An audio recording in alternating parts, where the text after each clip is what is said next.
I'd like to welcome everybody to the Science of Effective School Community Engagement. And we are grateful and we want to thank edWeb for allowing us to illuminate this important research and the mission critical best practice that go along with it today. And so, straight away, what I'd love to do is for you to meet our participants, Dr. Michael Connor and Dr. Ann Myshak. Ann, as you can see, is associate professor of data sciences and operations at the Marshall School of Business at the University of Southern California. And Dr. Connor is a Learning 2025 National Commissioner. You guys just say a quick hello real quickly? Sure. Hi, I'm very excited to be here today and look forward to questions and learning from you as well. Great. Good Mike, morning, everybody. Dr. Good Connor? morning. Yeah, good morning, good afternoon, everybody. To underscore what Dr. Majak said, yes, looking forward to speaking about this critical work as well as learning from you as well. And so again, we want to talk about Ann and Michael and the fusion of their research and best practices together today. So this is just a quick bio. Again, everything will be recorded, so you can read more about Ann here and also at her website from the USC Marshall School of Business. Michael has also quite a robust bio, and you can read about that again here on the recording or learn more about Michael at his website as well. So again, welcome to this fusion again of best practice and research together. We're excited to bring both of these pieces to you. And so without further ado, we're just going to today, we just went through introductions. We're going to talk very briefly about what we hope to accomplish. We're going to frame that for you in the context, and then we're going to talk about the science of effective school community engagement and its relevance to schools with Ann in terms of her research, and then give you an opportunity to hear Michael present that research in action. And so the context is that a lot of the work, and Ann has said this many times in her research, is really about engagement and inclusion, and that meaningful stakeholder engagement via engagement and inclusion is actually mandated for schools. Schools need to do this, and there are a variety of different federal programs that are requiring that, from ESSER to the LCAP program as an example of a state program in California. And obviously, schools need to change. I don't think there's an article that better is emblematic of that than the McKinsey report that was done. It's a few months old now, but I think the McKinsey report did a great job. There's a website at the bottom. We can get you that as well. That basically frames 4 core areas in terms of how schools must deal head on with the lingering effects of unfinished learning, right? Everybody's dealing with this. And while schools are already safely reopening, that's happening.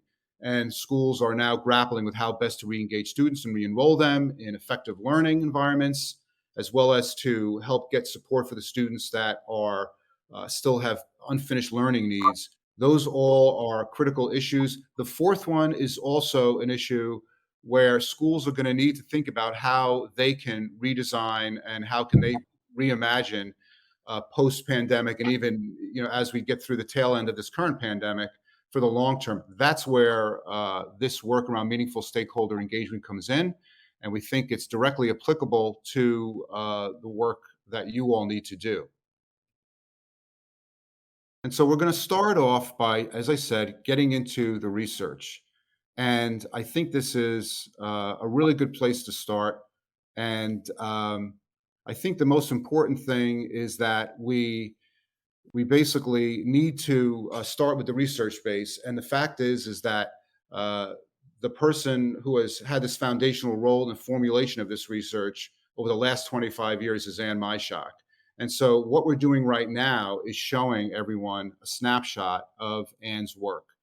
And so, she's been researching for 25 years, really how best to optimize how organizations can best optimize the collective intelligence and collaborative intelligence of their stakeholders.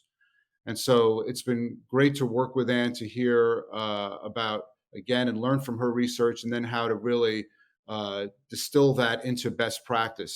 So with that, Anne, it would be great if we could just start off now and really just talk about and detail some of the most compelling parts of your research that really pertain to engagement and inclusion, as well as collaboration. Anne? Sure. So engagement can mean an outcome or a process or both. And so engagement as an outcome typically means what we would refer to as feelings, that you're belonging, that you're a part of a community, and that as part of that community, you recognize the diversity in that community. For example, the concept of it really takes a village, that there's lots of community members, that it's not just the parents, it's just not the students, it's it's companies that will be hiring students as interns, it's community-based partners who provide funding for food or for buses. It's the people who work on the facility itself. It's the staff. It's brothers and sisters. So there's a part of this engagement means the village, and that you're part of a village or a community, and that you recognize the diversity in that community and the value of that diversity. And so solutions to any problem, any particular significant problem, such as reinventing education, needs to evolve from this village. And so that's one definition of engagement that we're moving towards. In the olden days, engagement meant simply asking somebody for their opinion. And that's a process, engagement of a process as a process. But that doesn't achieve engagement as an outcome, meaning these community-based feelings and contribution collectively toward a solution. So now, engagement, when we do engagement as a process where we're just asking a question of somebody and asking for their quote unquote input, what we find is that does not achieve engagement as an outcome. And so what we need to do is instead think about what we want engagement as an outcome. And so I call engagement as an outcome collective ownership. That is to say, you collectively own the solution, and collectively means all the members of the village own the solution. And then engagement as a process is what I refer to as collective discussion. And so it's not an input, it's not a simple input of what your opinion is to fix a problem. It's recognizing that you individually have as much to learn from others as they have to learn from you, and that the best solutions will be the ones that derive from this collective discussion process. Now, collective discussion is not open-ended, because it needs to be highly structured in sort of what we might call a controlled voicing way.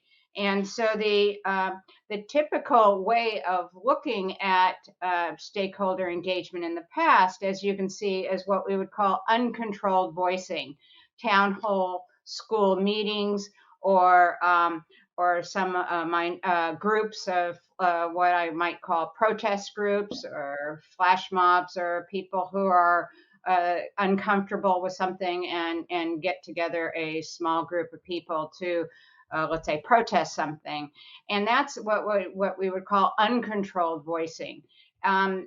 what we want to move toward is controlled voicing, meaning it's not just an open-ended discussion, and it's not just let's say a group of people sitting around a focus group brainstorming ideas, because the people who come to the focus group may not be representative of the entire community or village.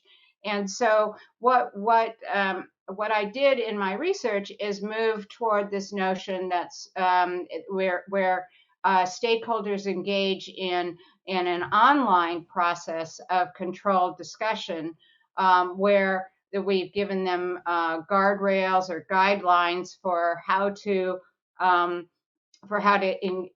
the discussion.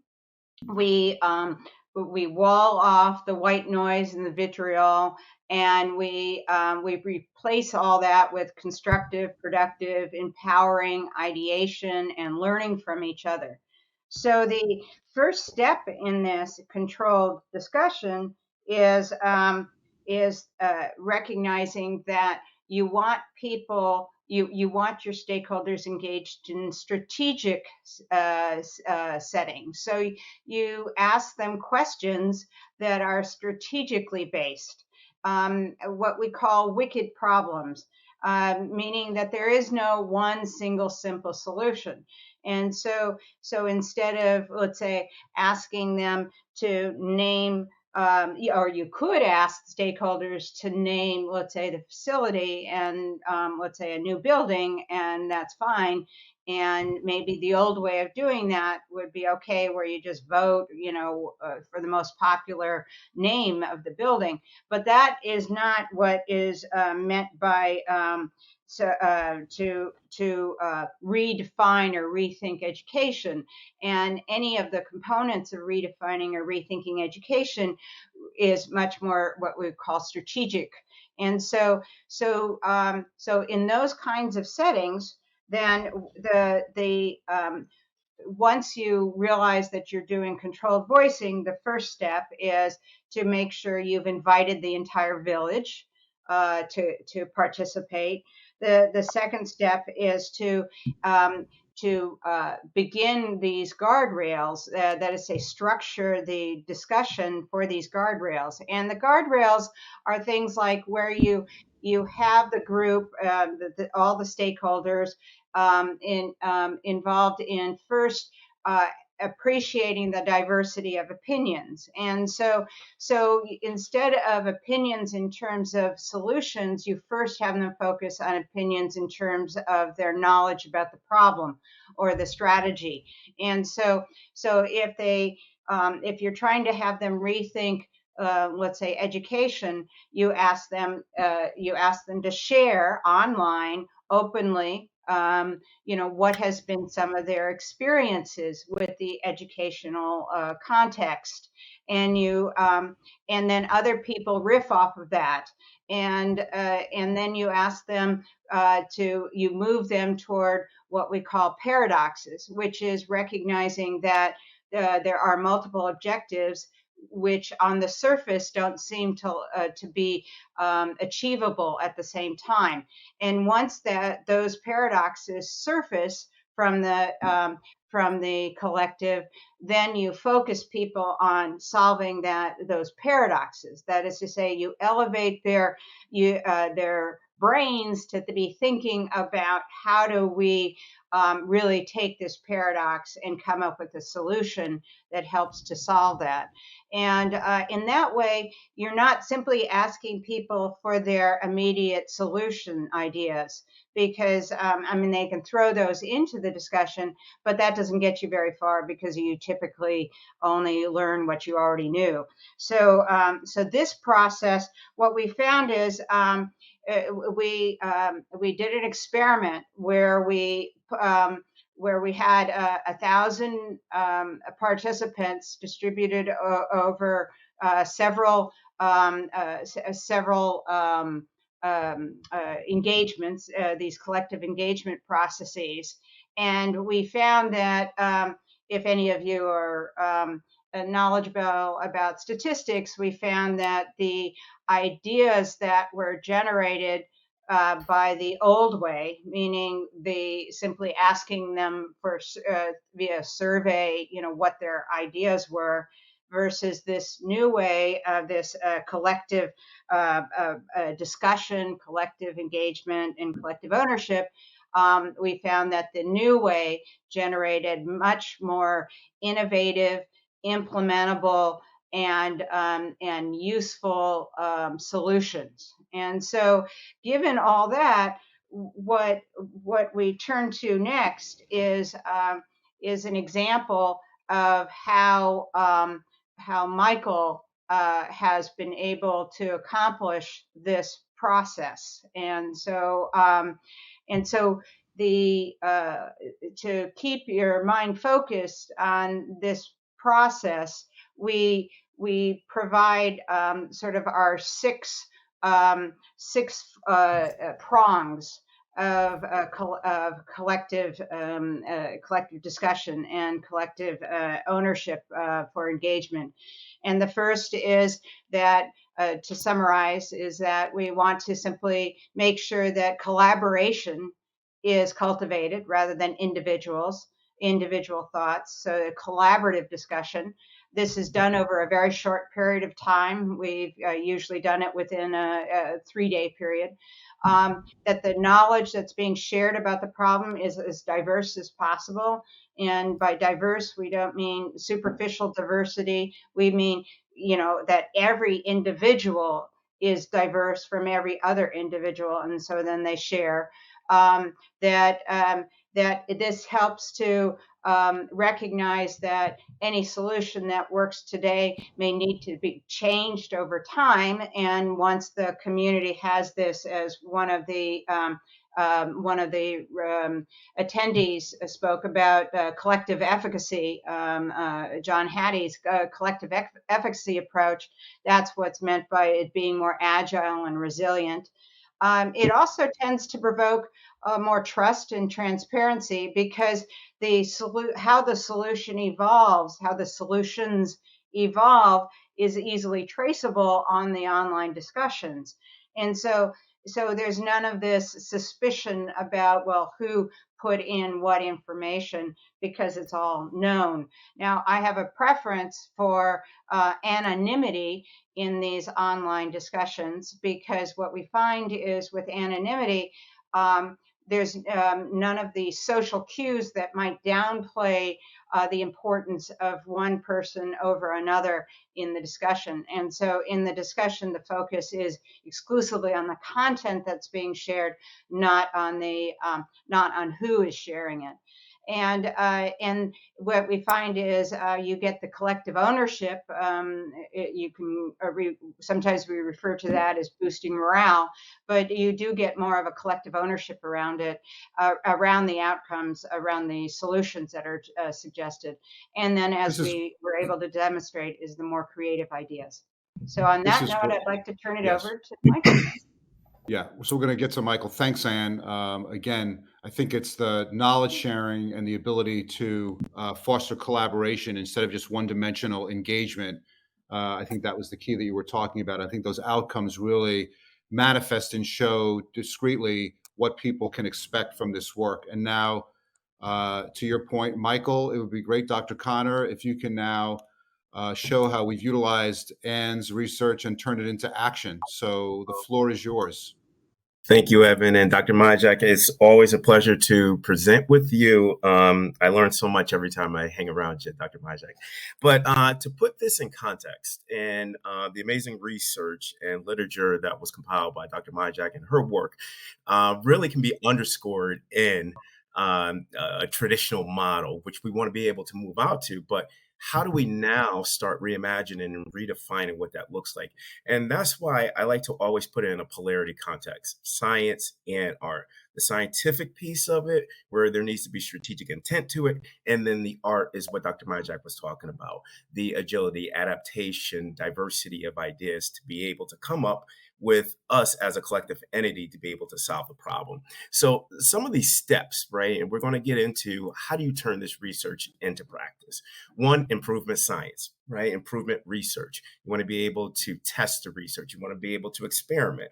And we'll get in what experimentation looks like in education as well. Next practices. I always say that there's 3 stages of education, which is coming up and coming up on the next slide. But before COVID and during COVID, we always use the context of best practices. But now, as we go into the stage of after COVID, we have to be able to look at what next practices are in the context of co-creation, collaborative work, collective intelligence, and defining what Anne just so eloquently put it was equity, right? When we talk about diversity of voices, we want to ensure that all voices are included in there. And that's one thing what we saw, right? We know during the pandemic, we experienced learning loss. We have to have this strategic approach on ensuring that we're catching kids up where they need to be. But I always look at Dr. Edmund Gordon, followed his work for a long, long, long time. And that last phrase, distribution of access to all, right? We always focus on distribution of access to all with regards to students, whether it be our equity work, whether it be when on the Learning 2025 National Commission work, it was called Move to Anti-Marginalization. That just doesn't speak for our students, but that also speaks for our families to be able to have a voice, to be able to have context in solving this problem. Dr. Majak said is controlled voicing, right? We want to be able to ensure that we have levels of controlled voice, but the diversity, ensuring that we have the voices for that, carrying on to that equity lens. Great.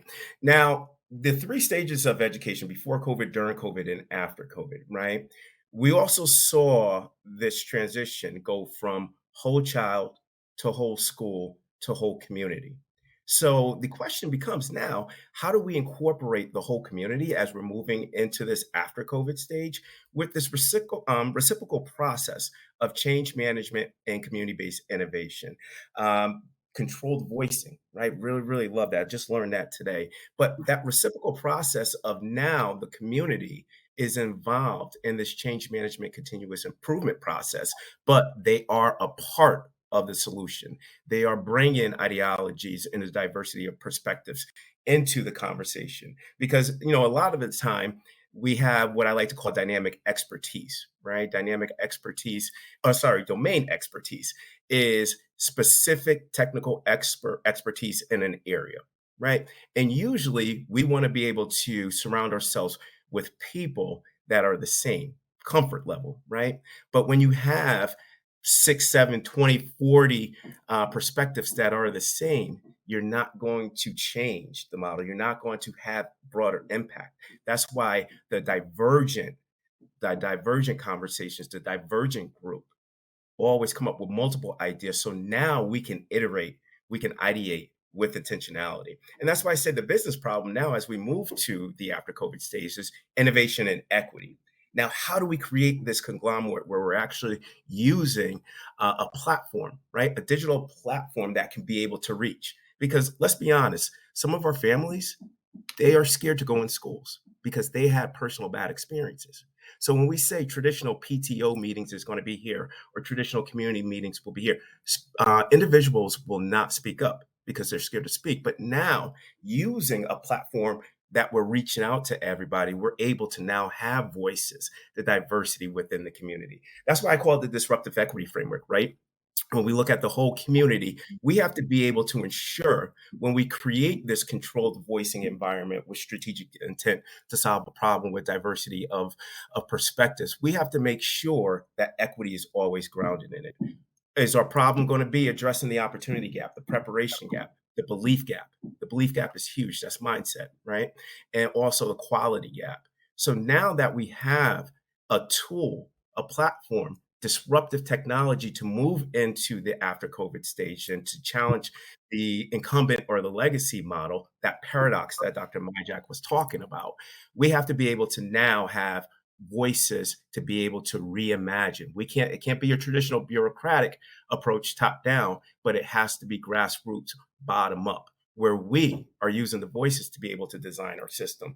How I did that, using the digital platform of Innovate K-12, and then using Ant's research, I did it in a two-part process, right? The process is continuous improvement, but the content, i.e. the work, is embedded within the disruptive equity framework, right? Any district has to go through a cycle of continuous improvement to get to that implementation of performance management. But what is the content? We can talk about it theoretically, but what is the content going to be aligned to the literature and to the research? So, when I in Middletown, when I'm still there, when I'm there, right? The crowdsourcing campaign that we did was using both Dr. Majak's research and the Innovate K-12 digital tool. And from October 20th to December 4th, we ran our crowdsourcing campaign around structured questions, right? Structured questions with a strategic intent on mind to be able to solve either an equity or innovation problem or a quandary. And when I say innovation quandary, the quandary is how are we going to ensure that we are going to provide students with the necessary skills and the fundamental approaches to be able to accelerate their learning in an individual context, i.e., that is closing the achievement gap, closing the opportunity gap. We close the opportunity gap through the use of this crowd-based innovation strategy to ensure that we have more voices to develop our strategic operating plan. And with the data that was provided, really gave us some inclusive knowledge of where our district or what our constituency and our stakeholders, where they want to go. Students as well. And the great thing about it is students had the highest participation. And also remember, I always say to my stakeholders that we're not designing just because we can conceptually come up with different literature and research from it and build it. We have to hear the voices of who we serve, our most important customers. And that's our families and that's our students. So when our students are presenting their ideas and what they want, what they think a graduate from Middletown High School look like, or how can we increase student achievement by making it more personalized? They brought these ideas forward. And one thing that our students, right, always was talking about, we want to see more diversity within our staff. We want to see more individuals who look like us in the classrooms, coming from the students, right? It's part of an operational strategy when we talk about talent management and increasing Black and Brown representation at the classroom level. Also, creating new career pathways, occupational pathways that embeds mixed reality.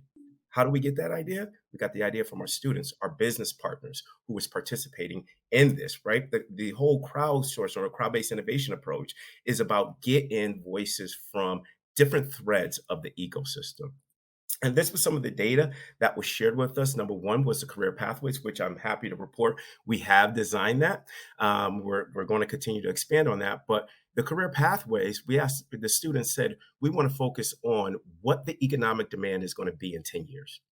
We did that individual research and we built career pathways that are focusing on what the economic demand is going to be, i.e. aerospace manufacturing, right? We're going to see that it's going to be a robust industry that students want to enter. Our students are smart. They can do it. And what they want, we have to design. It's not what we want our student or what we want to design for our students. Because if we design ours, we're only going to go back or revert back to our own educational experience, which was didactic and monolithic at best. Our students have the greatest opportunities. That's why we have to be able to disrupt the incumbent model with intentionality. What were some of the themes? Progressive value propositions, equity, innovation, blended personalized learning, student achievement grounded in growth. And this was coming from our parents.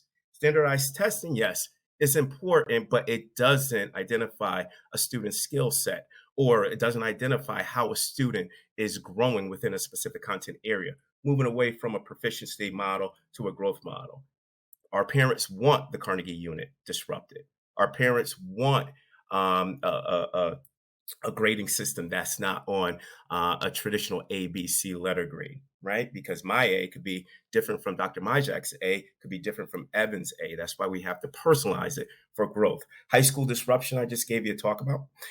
Elements of a 21st century learner. And when Evan was referencing the McKinsey report, I like to look at that as well, because the McKinsey report identified the specific skills that students are going to need in the 21st century.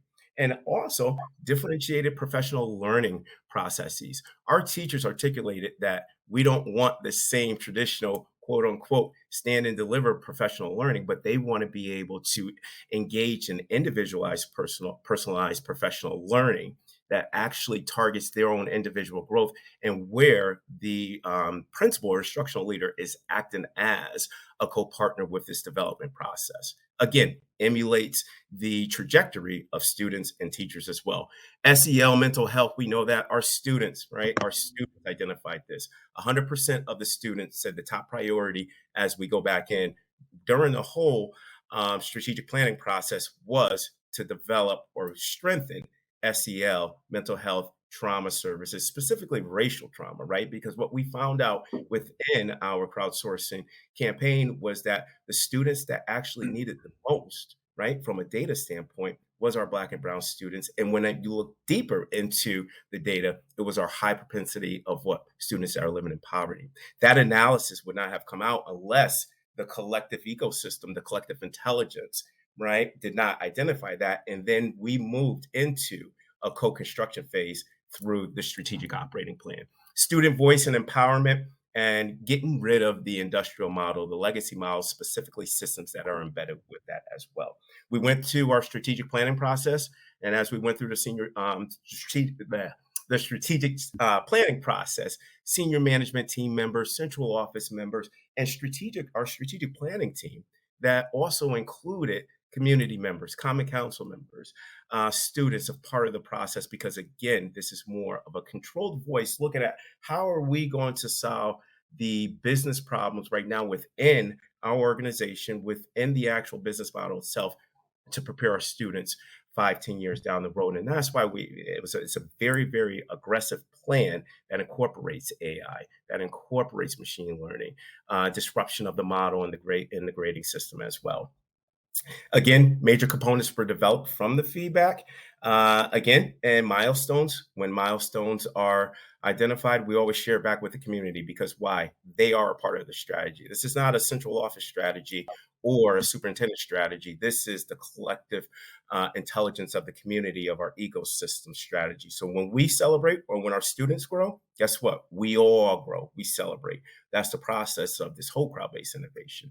And going back to it, just as I continue to wrap up, remember, as we move to this whole community process, continuous improvement, open innovation, collective engagement, as well as change management, is all this reciprocal process, including with the feedback loop, because we want to be able to ensure that the stakeholders are a part of this adaptive process, a part of the monitoring, giving us really good descriptive or sustained questions to improve our practices as leaders as well. And crowd-based innovation, leaders out there, you have to be challenge driven. Now moving from the industrial paradigm to the information paradigm. What is that? Dr. Majak, she put it so eloquently, right? We have to be able to tolerate the idiosyncrasies that are going to be in this information age paradigm. We have to be able to now prototype and experiment, because our constituents and our stakeholders are giving us the feedback on our implementation of our strategic plan. Deep expertise as well as broad expertise. That's that diversity of expertise. That's that diversity of voices to make the model stronger. And you have to be edgy on the problems during this time as you're making the transition. We're still in COVID, but we will be in the after COVID, and we cannot go back to the industrial structures or the archaic approaches that basically kept our students behind, i.e. the achievement and the preparation gap, and analytically driven. Data has to drive decision making. Data has to drive model design. So all that's going to be important. And one of my professors at MIT, his name was Paul McDonough Smith. He said this so eloquently. We need to dare to do, but we need to do those things today. We only have now. So the urgency is now. And we have to be able to ensure that equity, not just in the classroom or the organization, but it's also within the community to ensure all of our voices are heard. So thank you for that, Evan. Dr. Majak, I'll turn it back to you. Well, thanks, Michael. Just great stuff, great application of your work. And I would just like to take a reflection, just reflect for a moment and ask Anne, just based on what you're hearing from Michael, do you have any sort of takeaway comments? I mean, really combining sort of your positing work that you mentioned earlier about knowledge sharing, about collaboration, deeper engagement. Michael's put some of that into practice. I think he took your It Takes a Village research and slide and showed in practice how he brought the community together. And again, Michael mentioned words like divergent, diverse perspectives. And so, based on that work, and heaven knows you've done tons and tons of case studies over the years, and so hearing Michael and also in how we can help colleagues that are running school districts around the country and working in school districts. Any reflections on the work that he's done and the way he's able to glean consensus and align leadership in his district? Well, I think what I find so inspiring about what Michael has done is that he's created a process that feels intuitive to the participants. And so instead of a model where he's pushing a process that's requiring people to do something they wouldn't naturally be doing, he's instead saying this sort of process is one where you'd be going through it anyway, and so uh, and you would be doing it, off to the side. And so why don't we capture it and engage people in the way that they would naturally want to be engaged? And so instead of forcing them into survey questions or something, you're allowing them to talk and share in ways that they would naturally want to do. And that is quite representative of my notion of collective discussions. And we're not necessarily forcing a consensus, and I think that's important to remember, because these, when you're doing a huge shift like Michael was describing, there are so many ways in which it can be accomplished. And so it's not like one way is better than another way. It's you just got to get started. And so the value of what he's done is he's ended up being able to look at this and saying, okay, so careers is part of the issue, the how we grade is another part of the issue. And not everybody is passionate. Not all of your village will be passionate about all aspects. And so you end up with a comprehensive solution made from all the individual, all the passions that get developed in the new solutions. Am I Great. characterizing you correctly, Michael, in terms of what you were doing? I'll take that as a compliment, Dr. Majak.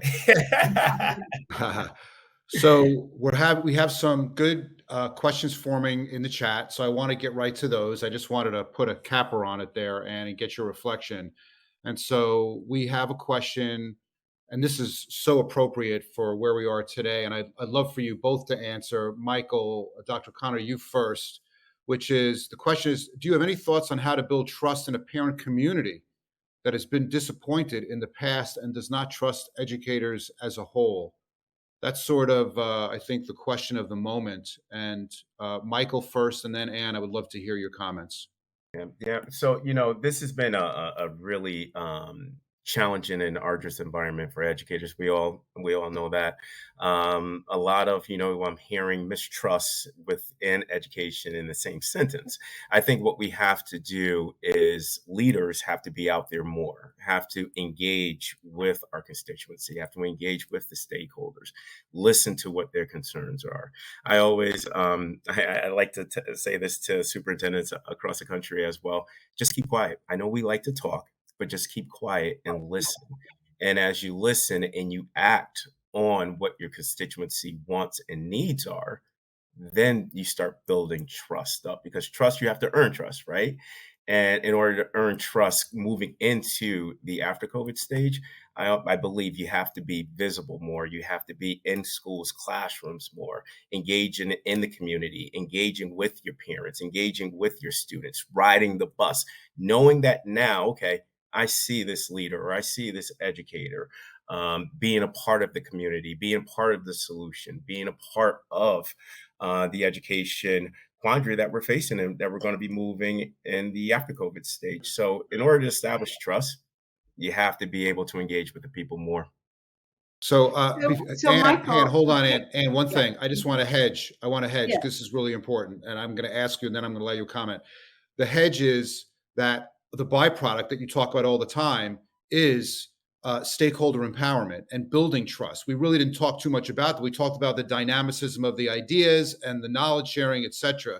So I'm hedging. I'm also asking you to answer from a human behavior standpoint how we build trust when we engage with communities. So I want you to please answer that, but also respond to Michael. Thank you. Well, what I'd like to do is just ask Michael a follow-up, which comes from one of our audience questions, which is how do you get started if you're a teacher, if you're not a superintendent? Yeah, And yeah, so because we want to make sure we leave our audience feeling empowered, absolutely. and if they're not, if they don't have a visionary like you, to help create, where do they go?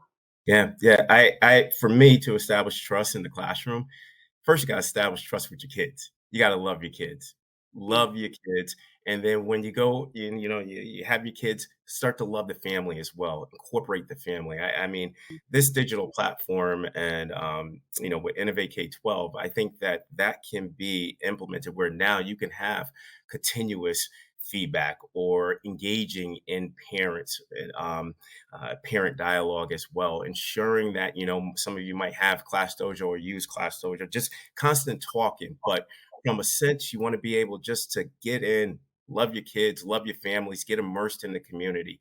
That's where trust is established.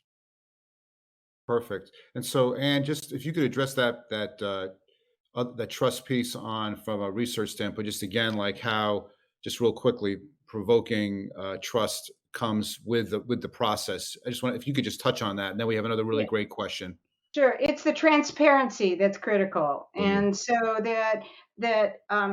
I think the distrust comes in part because we've asked parents for their input, and they individually, and they provide their input individually, and then they don't see a change, Mm, and they don't see that their particular input was implemented. And there's often a good reason why their particular input can't be implemented. And that's why we have to move from this individual orientation toward engagement to a collective orientation so that they learn themselves why their individual idea might not work, because maybe it doesn't work with other subpopulations. And so the trust is not simply trust with with the school versus parents. It's trust among within the village, and so it's that collective efficacy among the village, and the decision makers are part of that village, but they're only a part of it. And so they mm. can't be the one that always says, lousy idea, it's not going to work. People need to learn in that village what is a good idea and what will work. And That's Evan, just go ahead, Michael. Yep, just 60 seconds please. just to underscore what Dr. Majak said, because as you're moving into the information age paradigm, we're trying to create education that is more what I like to say is it's an open environment. You have to be able to now ensure that your constituents and your stakeholders, you're building capacity, building understanding of what this looks like, because this is going to be fundamentally new for Mhm. communities, right? Fundamentally new for teachers and leaders as well. You have to build capacity in order to be able to move this forward, right? You're moving away from just static surveys, analytical surveys. You're moving away from that. You're moving away from some of your traditional practices that you know now, that you know of now, and you have to be able to move that. But the shift has to come with capacity building, collective capacity building, because with Dr. Majak, what she presented, her research, unbelievable. Innovate K-12 with the digital platform, unbelievable. But guess what? The context might not understand what that is. And that can actually be the demise of it. So leaders, teachers out there, if you're making that shift to this, please make sure you unwrap what the specific capacities are going to be for this or capabilities to be able to push this forward. Super, super valuable. I think we can spend the next hour if we had it on this just little discussion. So we have another really great question. People are getting it. They understand the framing of this. And the question is, how do you help to ensure the process or discussion is not politicized? It seems everything is starting with an internal bias in political focus. And I'll just say, as I ask both of you that question, is some of the answer rooted in common ground? But I'll let you both answer separately. What do You people go, do Michael. around political bias? All right. Yeah. No, the politicized world, right? Oh, wow.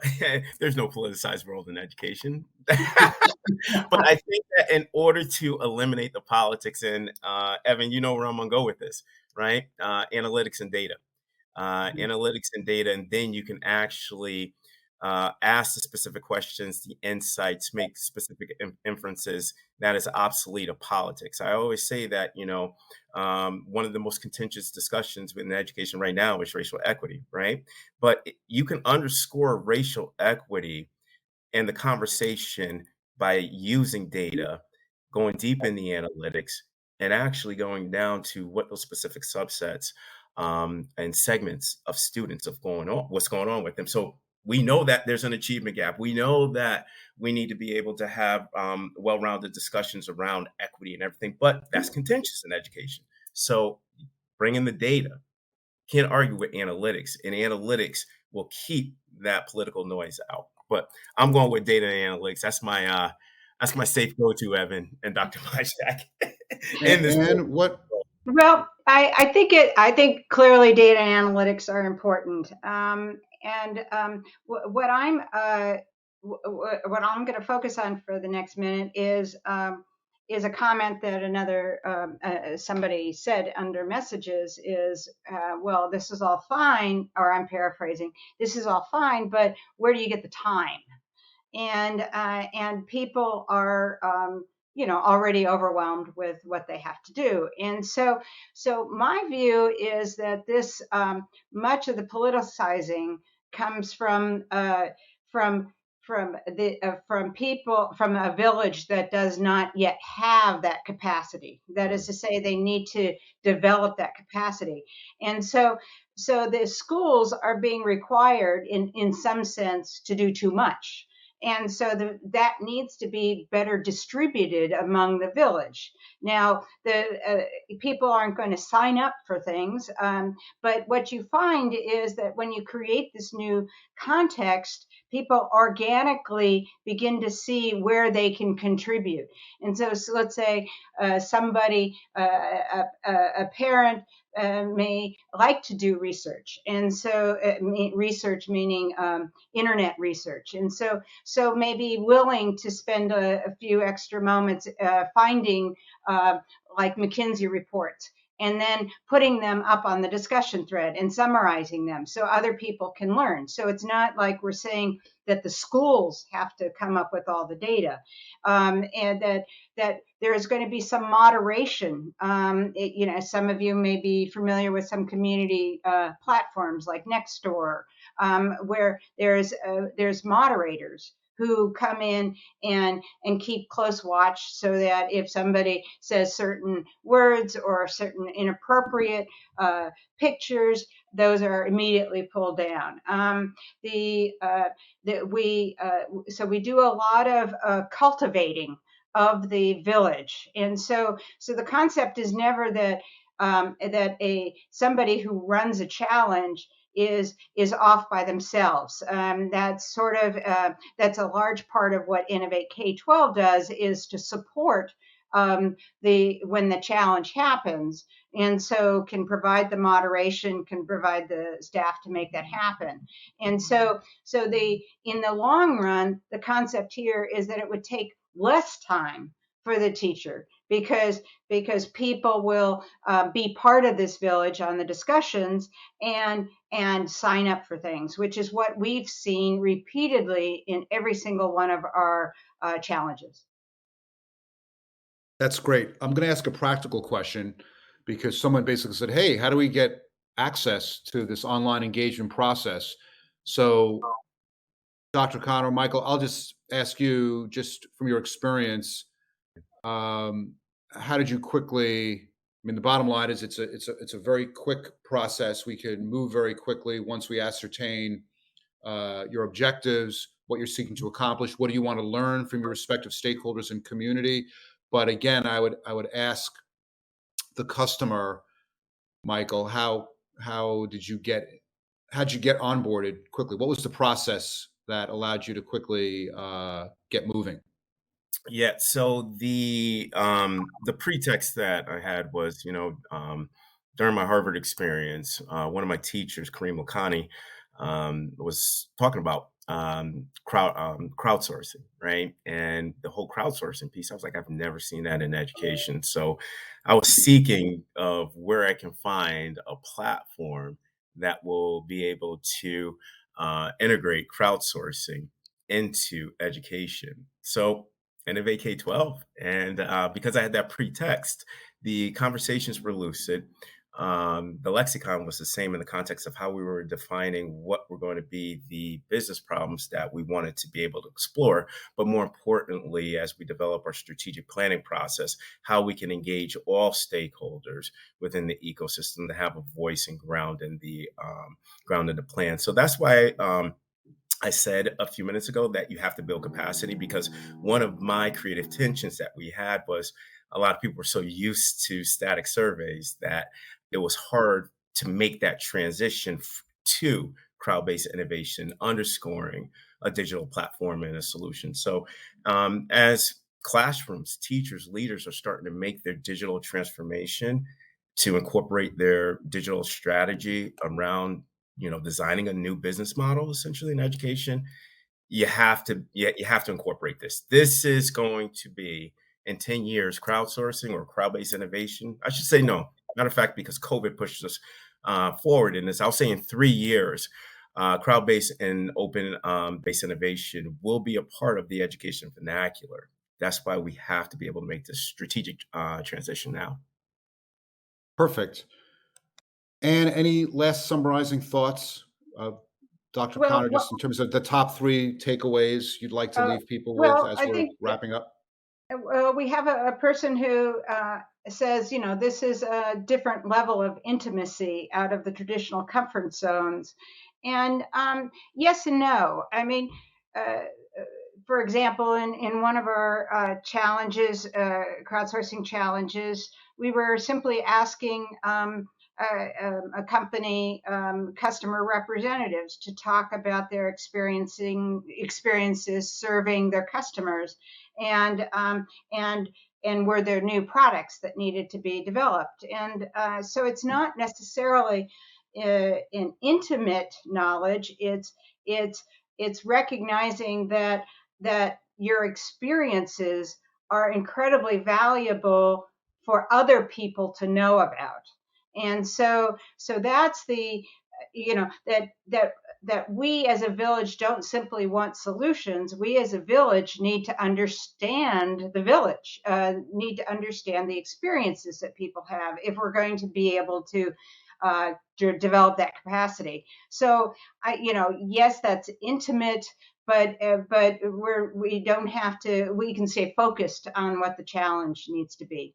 So in sum, I'd like to just say that we've discovered that this is an approach that has a lot of benefits, not just to the school in this case, but to the village itself, to the individuals. They find new roles to play in the village. They find new ways to contribute. They learn a lot about the village, and so then they feel like more empowered and more ownership. Michael, Anne, such a pleasure. It's great talking shop with you both. We appreciate the dialogue. We appreciate everyone's questions. Thanks everybody for tuning in. Thanks again to our participants and to edWeb. And we wish everyone a great rest of the day. Thanks so much for tuning in. Thank you. Thank you.